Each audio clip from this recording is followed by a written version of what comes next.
When we look back on history, we see stories of great and terrible kings and queens. We see glorious heroes, brutal tyrants, and monarchs who would define centuries. For nearly all of our history, the head that wore the crown weighed heavy. Yet it seems as though simply that stopped. That at some point, not all that long ago, monarchs went from the defining figures of history to being ceremonial, perhaps more like some sort of celebrity. Yet for many, as they look upon these figures, these towering sovereigns adorned with gold and jewels, replete with pomp and splendor at the center of ceremony, there's a question as to whether this relegation to ceremonial figurehead is true. To many, there seems to be some sort of incongruence. Are they really just there for show? And what of their vast fortunes?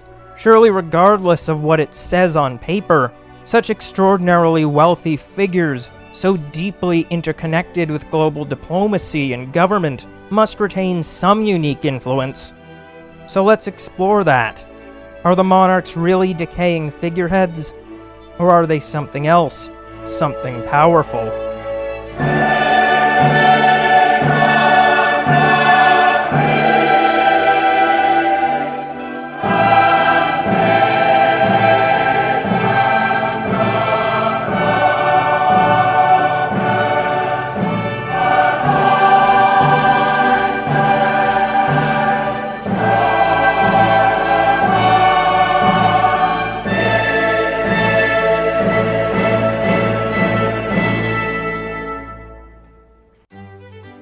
Perhaps the most straightforward place to begin is by exploring the constitutional powers of various monarchies.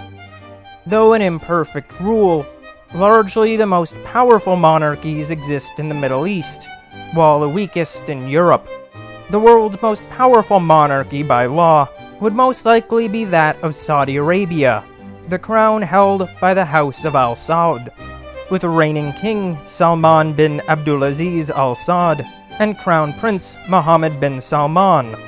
In Saudi Arabia, the king acts as prime minister, chief legislator, and supreme military commander. Saudi basic law specifies the Quran and Sunnah as the kingdom's constitution, with royal decree possessing absolute statutory power. This is a very true classic absolute monarchy, with a close parallel that would be understood in the West as the Kingdom of Saudi Arabia being akin to a king's estate, the Kingdom of Saudi Arabia legally the possession of and under the absolute rule of the monarch. Quite directly, Saudi Arabia is Saud's Arabia. Continuing on around the same general level of power, we see the emirs of the United Arab Emirates. Emirs can be largely thought of as similar to dukes, with the UAE like a union of noble fiefdoms. The wealthiest of these emirates is Abu Dhabi, with its emir, Sheikh Mohammed bin Zayed Al Nahyan. The emir is the de facto president of the UAE federal state, and holds a monopoly over national defense and foreign policy. Continuing on, the first one outside the Middle East that is similar to this would be the Kingdom of Brunei. Now, while this is a Pacific Asian country, owing to its history, it is still Islamic, and as a result has many similar systems to those found in the Middle East. Its monarchy is the hereditary rule of the Bolkiah family, with Sultan Hassan al-Bolkiah the current reigning monarch. The monarchy of Brunei has not always had this near absolute level of power, yet the Sultan has governed under emergency powers since 1962. He acts as Prime Minister, Defense Minister, Finance Minister, and the Islamic religious head in the kingdom. Continuing on, we can look to Qatar, under the rule of Sheikh Tamim bin Hamad Al Thani. He is an absolute monarch who appoints the Prime Minister, the Council of Ministers, and effectively controls the legislature with an absolute veto power. Once we go outside this Islamic mold, the level of absolute power weakens, though the most powerful would most likely be the King of Thailand, with King Maha Vajiralongkorn. Legally, Thailand is a constitutional monarchy, Yet, owing to unique structural changes, some of them fairly recent, the king has consolidated direct command of very elite military units, like the 1st and 11th Infantry Regiments. The king as well has direct control over royal security forces, entirely bypassing the military chain of command. Perhaps another monarch with a similar level of power would be the King of Morocco, currently Mohammed VI. This is a semi-constitutional monarchy. The king chairs the Council of Ministers and is the supreme religious authority, holding the title of Commander of the Faithful. He holds the constitutional right to dismiss ministers and dissolve parliament. Another quite like this is a fairly young dynasty, the Hashemites of Jordan, currently under King Abdullah II. The Jordanian king appoints the prime minister, commands the armed forces, approves all legislative acts, and retains the authority to dissolve the parliament at will.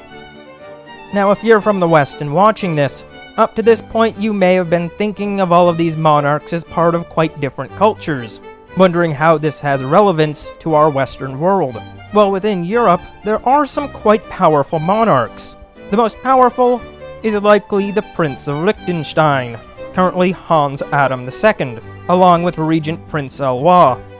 Following the 2003 constitutional referendum, the Prince of Liechtenstein holds veto over all bills and the right to dissolve the government. And these are powers which are not just vestigial, they are used, and in Liechtenstein the prince is recognized as a truly powerful sovereign.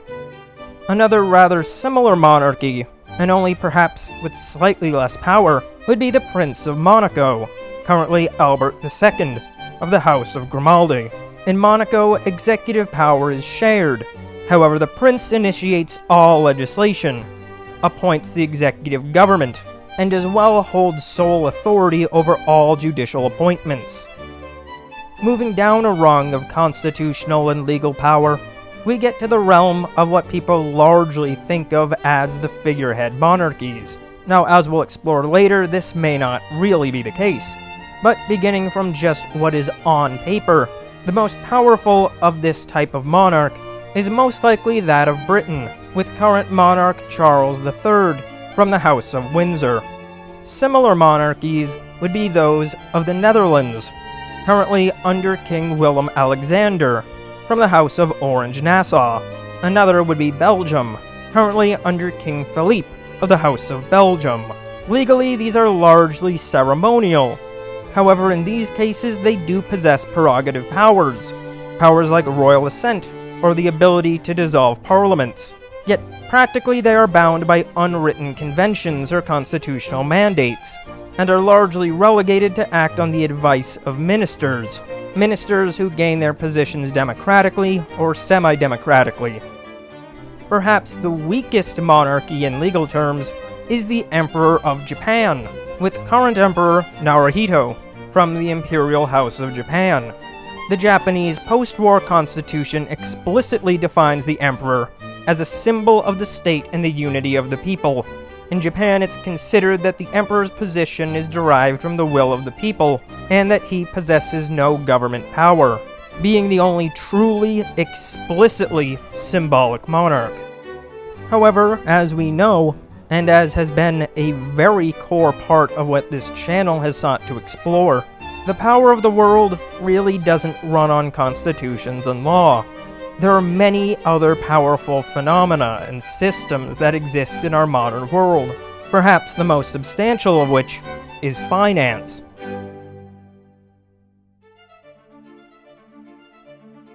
So let's take a closer look at the financial powers of these monarchies.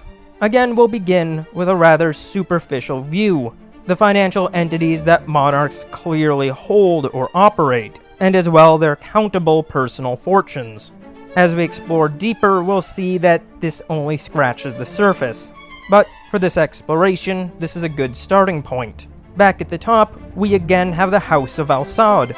The Saudi royal family have tremendous financial power, running the Public Investment Fund as their own financial portfolio.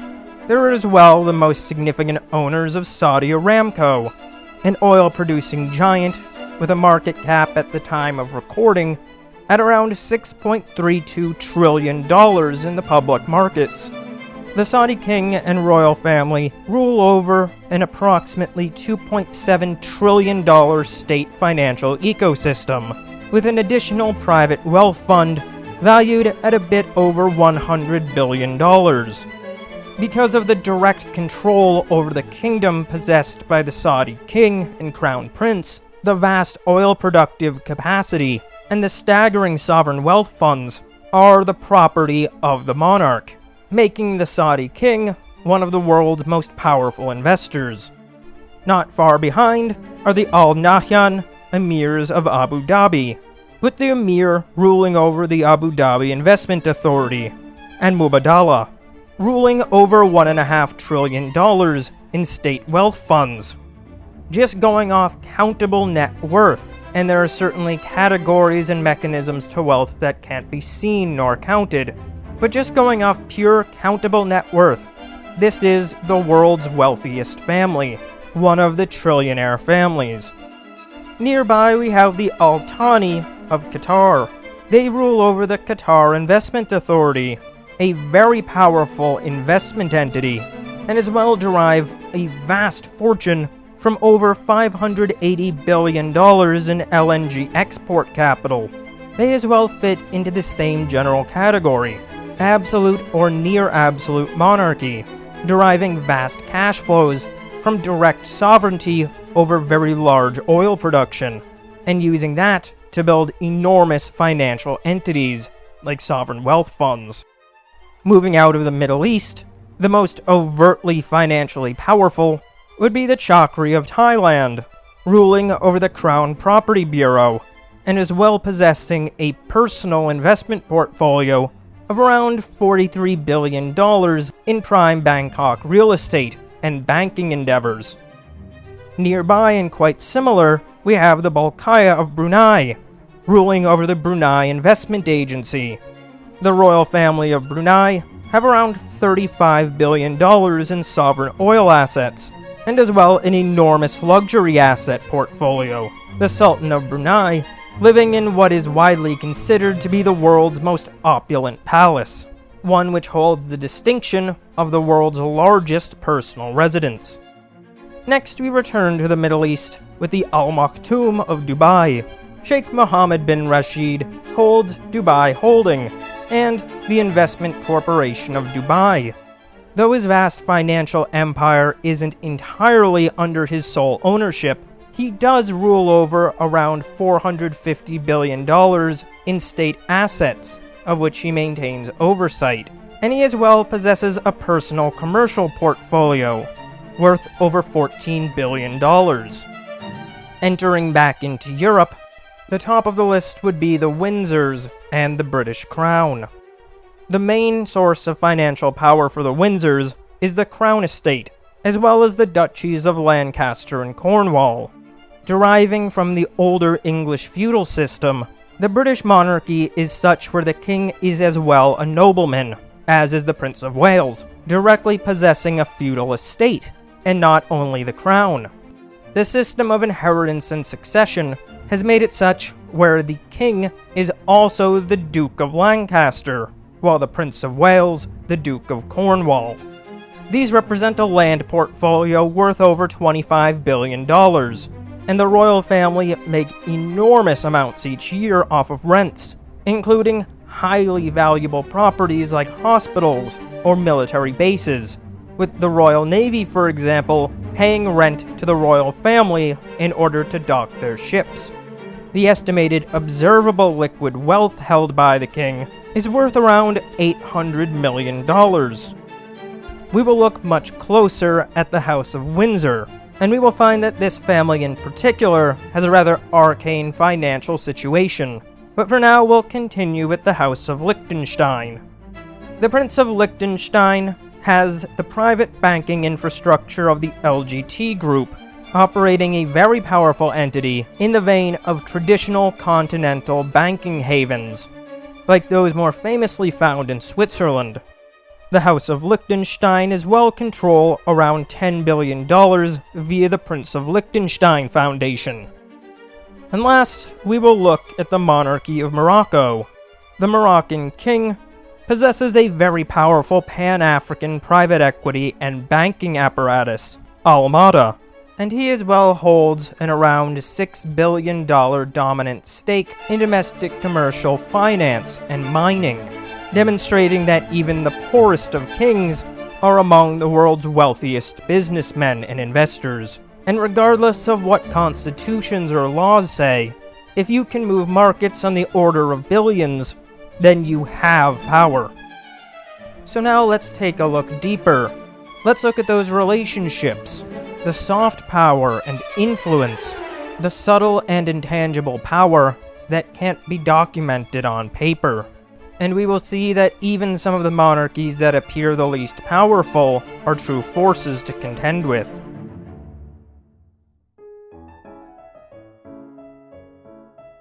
Though this soft social power is much more difficult to measure, far and away the world's most influential is the British monarchy.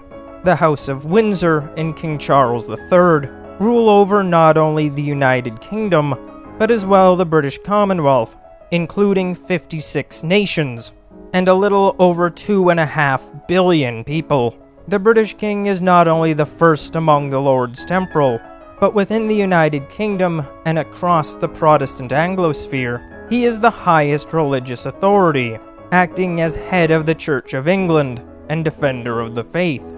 Or if you ask King Charles, the supreme governor of the Church of England and defender of faiths. But that's new. As we look deeper into this family, it will become evident just how deeply entrenched they are in systems across the world.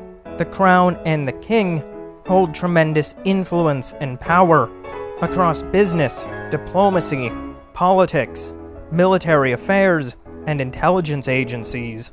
And yet, even at the most visible level, the British crown is really the standard bearer for monarchic prestige, pageantry, the preservation of rather traditional European diplomacy, and the maintenance of British tradition, the king acting as the linkage and continuity to Britain's past, the unchanging bedrock institution.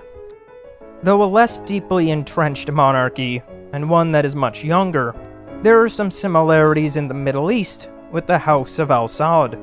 Aside from being the Saudi Arabian king, the king as well holds a significant religious role, acting as the custodian of the two holy mosques, two of the most religiously significant sites in Islam, those in Mecca and Medina.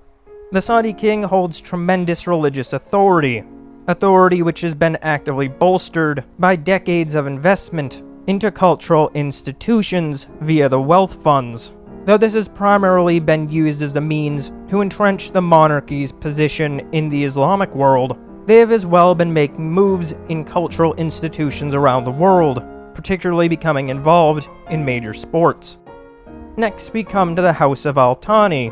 Perhaps the most influential institution held by this family is that they are the owners and operators of Al Jazeera, the large international news network, both by their own careful diplomatic maneuvering, and from some decisions by intelligence agencies and governments in the West. Qatar has as well been elevated diplomatically, becoming the dominant host site for diplomatic events like negotiations or treaties, turning Qatar into a sort of Switzerland of the Middle East, in turn elevating the prominence of Al Thani.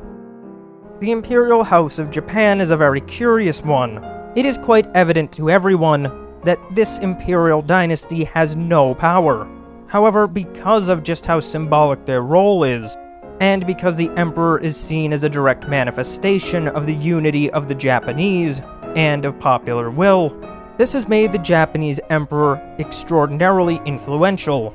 The Japanese monarchy is deeply rooted in Shinto tradition, representing an unbroken sacred continuity of Japanese identity, being to great extent an embodiment of the Japanese. The House of Al Nahyan as well hold great influence, because of their sheer energy export capacity and how large their wealth funds have grown. They have become enormous capital allocators, using a great deal of that for cultural investments, simultaneously becoming important players in global financial markets, and as well elevating their image and prestige internationally. Though their reach is more limited, in Thailand, the House of Chakri maintain a place of enormous reverence. Protected by lèse-majesty laws, there is very deep respect for the Thai monarchy, deeply entrenched within Thai culture.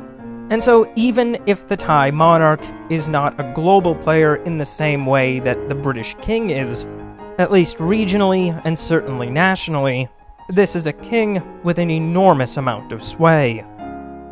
Another set of European monarchs that we haven't looked at yet are the Scandinavians. There is great variety in how much power is held by the monarchies in Scandinavia. The Danish or Norwegian monarch, for example, are capable of wielding some quite real power. The Swedish, on the other hand, have had monarchic power quite carefully stripped away. Yet largely the Scandinavian monarchies fall into that Western European mode of being largely ceremonial. In a broad sense, the Scandinavian monarchies traded away legal authority for social affection, using their positions to champion social matters, to act as standard bearers for their nations, and to hold places of not only great respect on the global stage, but ones of affection. The Scandinavian monarchies are among the most supported in Europe, and so the model that they represent is one of trading away power and operating under the belief that it's better to be loved than feared. But what if one of these largely ceremonial monarchs wanted to reign once again? Particularly in kingdoms where the constitution is either unwritten, highly complex and arcane, or where the limits to monarchic power are really more traditional than legal. What could an ambitious monarch do? Well, the true limits to monarchic power vary widely across Europe, and even some of the monarchs that appear the most powerless actually have some avenues to wielding real, vast power.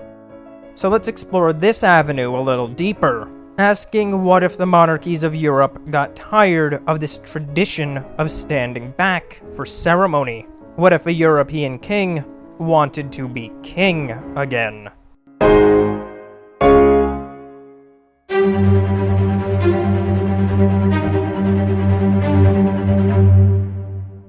Let's begin with the United Kingdom. Over the past several centuries, the power of the British monarch has been stripped away bit by bit, and though today, as we have arrived at the reign of King Charles III, this appears to be a largely ceremonial position, so many of the procedures and limitations to the monarch's power developed as convention and tradition, while the actual legal underpinnings of British society actually left the king with far more powers than are visible. Britain's constitution is uncodified, relying heavily on conventions. Because these conventions are non-binding, a British monarch does possess some paths to direct rule. The most glaring is the ability for the king to refuse royal assent. Legally, no bill becomes a law without royal assent. Within Britain's system, once Parliament passes a bill, it goes to the king, where the king grants it assent. Similar to how in the United States, once a bill clears the legislature, it only becomes effective once the president signs off on it. This is much the case in the United Kingdom, through the mechanism of royal assent.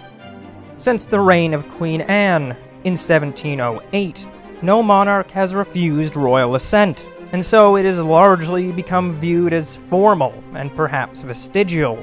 Once a bill passes Parliament, it receives royal assent as the formal stamping process. Yet legally, the ability to refuse assent remains entirely the monarch's, with the capacity to do so absolute. Additionally, one of the more confusing elements of the British system is who actually becomes the Prime Minister.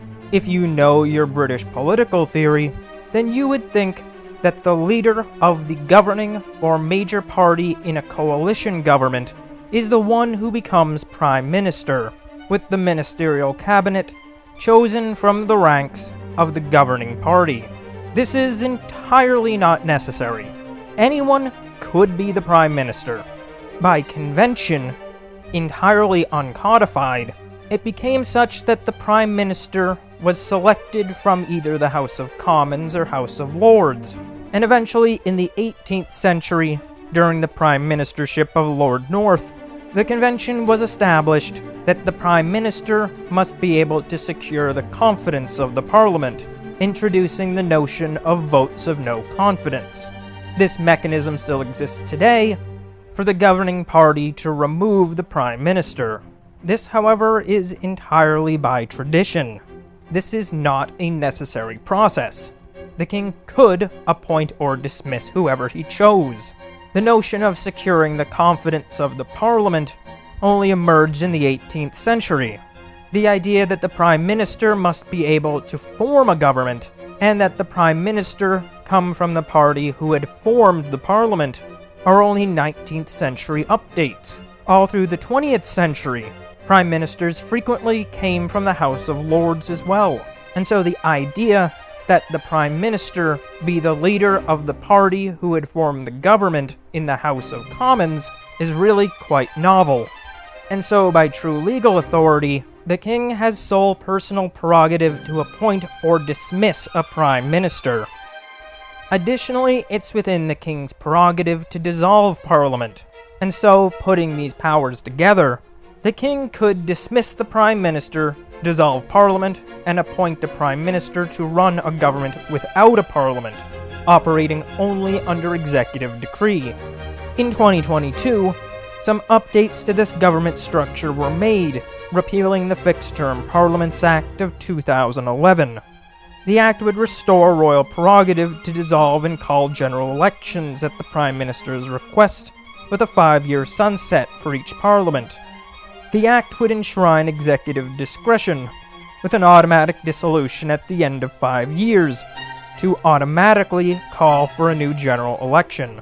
It as well included the ouster clause, enshrining that courts and tribunals may not question the exercise of or decisions related to these prerogative powers. And so really, the United Kingdom could have no operative parliament, yet it would still have a government, the king ruling through his ministers. And though Britain's constitutional law would not allow the king to rule solely through executive decree, since he can appoint whoever he wants as his ministers, this would allow him to construct his own government, one which exists entirely at his discretion. Considering as well that Britain's military swear allegiance to the king, and that he maintains the authority to declare wars, ratify treaties, issue passports, and command troops, Britain's constitution means that if he so chose, the king could just say, "I am the supreme military lord for foreign affairs. I will command my troops as I see fit, determine our foreign relationships, and these ministers who I have hand-chosen will rule over the country via executive decree." There's really one core limitation, however, particularly solidified during the reign of George III.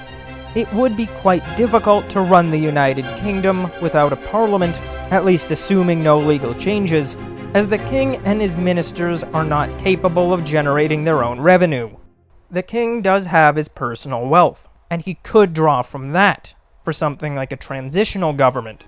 However, for long-term sustainability, Britain's laws make it such that only the Parliament can levy taxes, or as well, issue sovereign debt. And so taxes and the gilt market would be off the table for the king and his ministers in a scenario like this. Now, in practical reality, the big question is whether this would trigger a constitutional crisis and some sort of big internal conflict. But just assuming a purely legalistic system, the king could rule as a near-absolute sovereign, with his one true limitation being money. There are some quite interesting parallels in Denmark. Denmark's Constitutional Act of the Kingdom of Denmark in 1953 provides enormous hidden opportunities for a king wishing to wield executive power. Section 12 of the Act states, "Subject to the limitations laid down in this constitutional act, the king shall have supreme authority in all the affairs of the kingdom, and shall exercise such supreme authority through the ministers. Similar to the United Kingdom, in Denmark, Section 14 provides that legally the king appoints and dismisses the prime minister and all cabinet ministers. Now, there is a requirement that a minister co-sign any act for it to carry legal weight. Yet, considering that the king could appoint or dismiss any minister as he saw fit, much like in the case of Britain, he could choose loyal ministers who would sign with him, creating a quite similar route to creating an executive monarchic government. Section 3 of Norway's constitution states that executive power is vested in the king. At the same time, Section 25 states that the king is the commander-in-chief of the Norwegian military. Much like the royal prerogative we've seen before, in Norway the king could refuse to sign legislation. However, in Norway's case, there is a way for the Norwegian legislature to get it through without the king's approval. However, it's extremely tedious. It would require that the same bill remain unmodified for 2 consecutive general elections. And so, while the Norwegian king couldn't unilaterally refuse legislation, he could block it for several years. And then, even then, there would need to be very strong will on the part of the legislature to get it through. And get it through with no changes made. Sweden stands out quite notably amongst the Scandinavians. In Sweden, the 1974 Instrument of Government stripped the king of really all of his reserve powers. The king of Sweden does not sign laws. Laws are automatically approved after they are published. The king does not appoint, nor does he dismiss the prime minister. The Speaker of the Riksdag does. And as well, in a position that really stands out, the King of Sweden is not the commander-in-chief. So aside from Sweden, there are some avenues for a Scandinavian monarch to wield great executive power once again. Yet perhaps the most clear case of monarchic power in Europe is the Prince of Liechtenstein. The prince holds structural dominance over the nation. He holds an absolute veto that can't be overridden. He has the unilateral authority to dissolve the Landtag, the legislature of Liechtenstein, and he can do so at will. As well, he maintains total control over the appointment of judges. Liechtenstein is perhaps the clearest example of a European nation where the monarch is the monarch. The Prince of Liechtenstein truly the prince. And again, we see something quite similar in Monaco.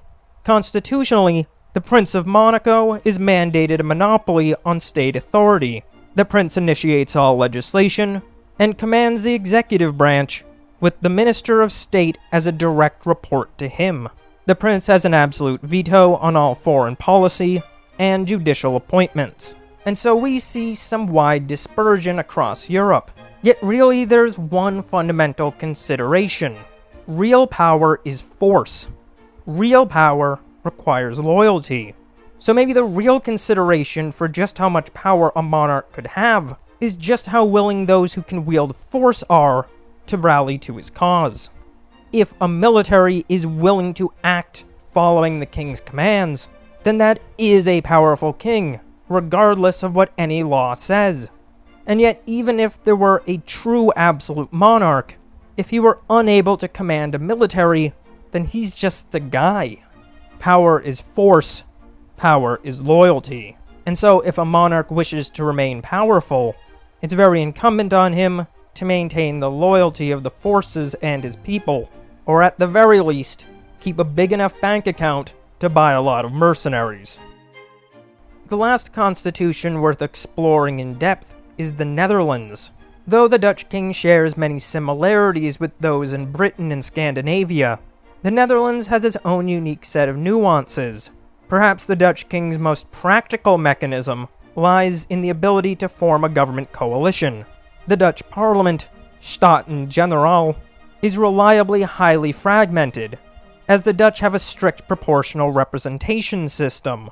No party ever wins an outright majority. And so the ability to form coalitions in government is a very strong political power to have. The Dutch constitution provides the king's prerogative to sign a decree to appoint the prime minister. And so, like in the case of Britain, the Dutch king could refuse to sign the decree for the appointment and force gridlock in the parliament, forcing the parties to negotiate. The king could use this as an opportunity for leverage, demanding that his allies be placed in key ministerial roles before granting approval for the prime minister. Additionally, the king could refuse to sign legislation. Within the Dutch constitution, both acts of parliament and royal decrees must be signed by the king and countersigned by one or more ministers. And so this sets up that similar situation, the ability for the king to lever his signature, and to get ministers who are loyal to him. There's another unique quirk to the Dutch system. Under Article 73 of the Grondwet, the Council of State is the most powerful advisory body in the nation, and it must be consulted on all legislation, treaties, or regulations before it's sent to the Parliament. The Council is as well the highest administrative court. Functionally, the Council is overseen by the Vice President, and the Vice President runs all of its operations. However, constitutionally, the King is President, and the King retains the right to chair all meetings, giving the King a constant immediate seat at the table of all important decision-making, providing yet another lever for him to pull. The Dutch executive branch frequently governs through orders in council or royal decrees. These act as secondary legislation and are used to implement the broader frameworks already passed by the politicians. These are issued directly by the crown, being the king and his ministers. Now consider a particularly weak minority government. The king has extraordinary leverage here. He could get the ministers that he wants, chair the most important council, and with both his signature and the signature of a loyal minister being what is required on legislation and on orders and decrees, he would very quickly become the true dominant executive of the Netherlands. The biggest risk to the king here is that if he overextended his power, the ministers could resign, forcing the king to scramble for some loyal to him. As this would unfold, almost certainly a constitutional crisis would be engendered, and so we'd come back to that same crux. Who could command more loyalty? Who could command more force?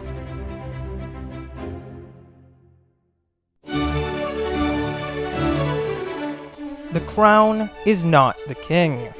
When people think of the British crown, they think of King Charles. And so, if you think that Charles is a powerless figurehead, fulfilling a traditional, but not a truly powerful role, then you might think that the crown is symbolic. This is not the case. So let's look deeper at the crown. The first thing that immediately jumps out are the sovereign duchies. The Duchy of Lancaster, held by the King, and the Duchy of Cornwall by the Prince of Wales. These are private land holdings, and the royal family possess an investment portfolio valued at over £1.2 billion. This estate operates under ancient and medieval feudal charters, granting the royal family unique legal exemptions from corporate taxes, and from capital gains tax. The King and the Prince of Wales do, however, voluntarily pay an income tax on net revenues, something which they have quite publicly displayed. Yet considering that there is no estate tax, considering that this tax is voluntary, and considering that this investment portfolio is so enormously lucrative, generating income from tenants like hospitals and the Navy, this billion-pound portfolio is more than a billion-pound portfolio. It's a supercharged portfolio that punches well above its weight. And there are other means by which this portfolio generates income and acquires new assets. Because of the ancient legal structure, the royal dukes possess the right of bona vacantia. If anyone on their estate dies without a will or an identifiable next of kin, instead of their property going to the British state to figure it out, it goes directly to the royal duke's estate. And though this may seem like some old arcane minutia, the royal family generate millions in pounds each year from unclaimed property, and these estates have given the crown and the royal family more than just financial power. Under unwritten parliamentary rule, if a proposed bill in Parliament would affect the hereditary revenues, personal property, or private investments of the Crown, or the royal duchies, Parliament must formally ask permission before they can even debate the bill. And this isn't simply some traditional procedure that's left in there. This has been actively used hundreds of times, affecting hundreds of laws. And though this is an enormous portfolio and amount of power in the United Kingdom, this just scratches the surface. As we've already seen, the British Commonwealth extends to 52 countries and billions of inhabitants. But what's more is that in 15 of those countries, the king is the head of state, where he is represented by a governor-general. The Crown's possession of small Caribbean islands may seem insignificant. However, considering that many of these islands are extremely wealthy tax havens where so much powerful financial activity goes on in the shadows, this makes the king's backyard some of the most prime financial real estate. Yet, of those 15 countries where he appoints a governor-general, some are very large and powerful. Countries like Canada, Australia, New Zealand. And as representative, the Governor-General isn't just a ceremonial role. In each of these nations, the Governor-General holds local executive reserve power, powers of the king's prerogative, like the ability to dissolve parliament and dismiss prime ministers. And these powers have been used. As recently as 1975, during the Australian constitutional crisis, the Queen's Governor Sir John Kerr became directly involved and dismissed the Prime Minister. And this is just what's visible. The Crown is more than the King. The Crown is the institutional web that the monarchy represents. The Crown is the vast apparatus, the enormous piles of wealth, the deeply entrenched structures, and the enormous institution of which the monarch is at the center.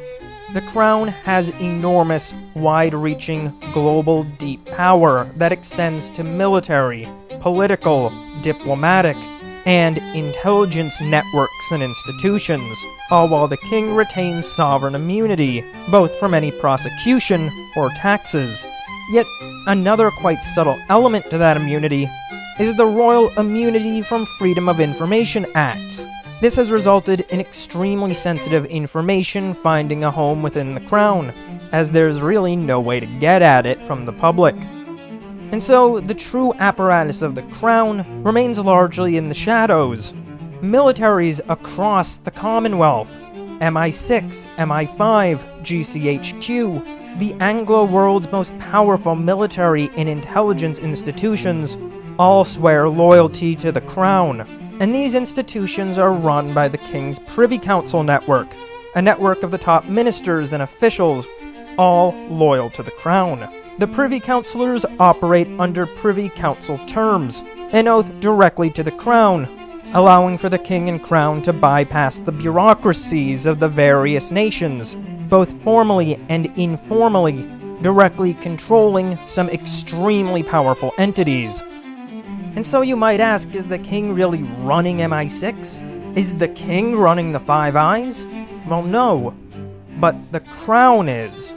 Because the bosses of all of those institutions are privy councillors who have sworn the same oath. The thing that binds them is the Crown. It's not that for everything they do they are speaking with King Charles directly, but they are all bound by that same institution that he is at the heart of, the Crown. And this exists outside of the observable bureaucracy, outside of Freedom of Information Acts, outside what the public can see. It's the apparatus at the heart of some of the most powerful institutions across the planet. And to extend further the soft power exploration, over centuries, and particularly since the advent of television, the palace has become very adept at managing corporate media via very tight controls and proximity to the royal family. Agents of the Crown and officials of the palace have developed very deep relationships with Fleet Street, and so even institutions that the Crown does not control directly are all very tightly wound up in that influence network.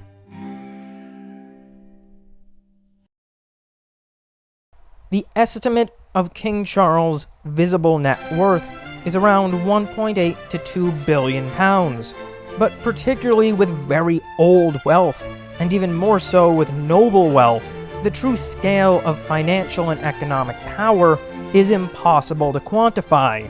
You might be able to value a derivative contract that trades on a public exchange, but how do you value a centuries-old contract that exists between kings? Really, you just leave it off the ledger. The true reach of the royal families and the crown's financial power is so much wider than what's been reported or visible, because so much is not only unseen, but can't be quantified. Throughout history, the crown has utilized highly sophisticated nominee companies. For example, the Bank of England Nominees Limited.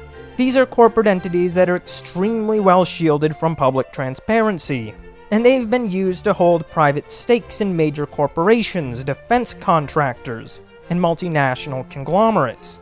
And as time has gone on, and finance and law have become even more sophisticated, so too have the mechanisms by which the crown has maintained and managed its wealth, both hiding and making more effective its corporate financial reach.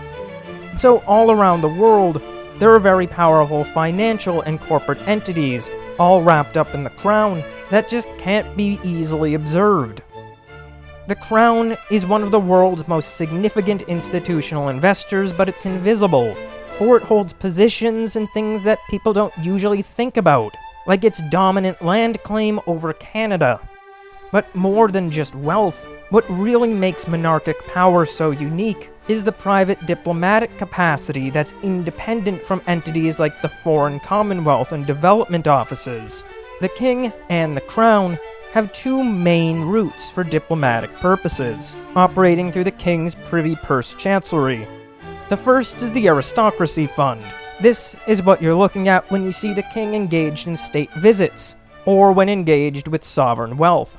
But the more subtle one of these is perhaps even the more influential. This is the direct monarch-to-monarch relationships, the personal relationships that Charles has. And this was particularly observable during the reign of Elizabeth II. In some of the more notable cases, though not a pure example of monarch-to-monarch, the diplomatic relationship between the United States and Britain was able to be better maintained because of Elizabeth's presence. Even after the relationship between the British Prime Minister and the American President broke down, because the Queen maintained a relationship with the President, this allowed for diplomatic channels to remain more open and active than they otherwise would have.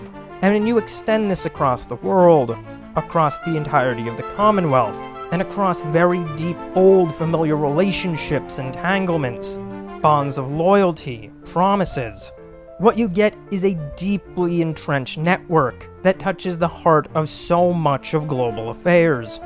And this is particularly powerful when there is a familial relationship. Europe's royal families are very frequently quite related, to the point that in genetic testing, where normally you can see groups of, here are the British Isles people, here are the Scandinavians, they're close. Then you have the Dutch and Germanics, they overlap a bit.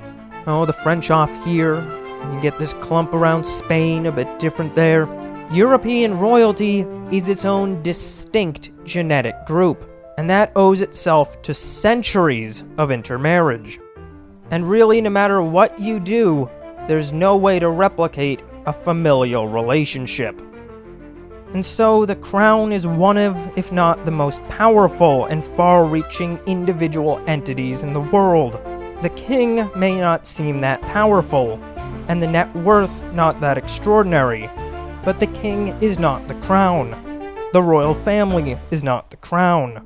The British monarchy is not even the crown. The crown is the vast, international, ancient, and powerful network that spreads across the globe.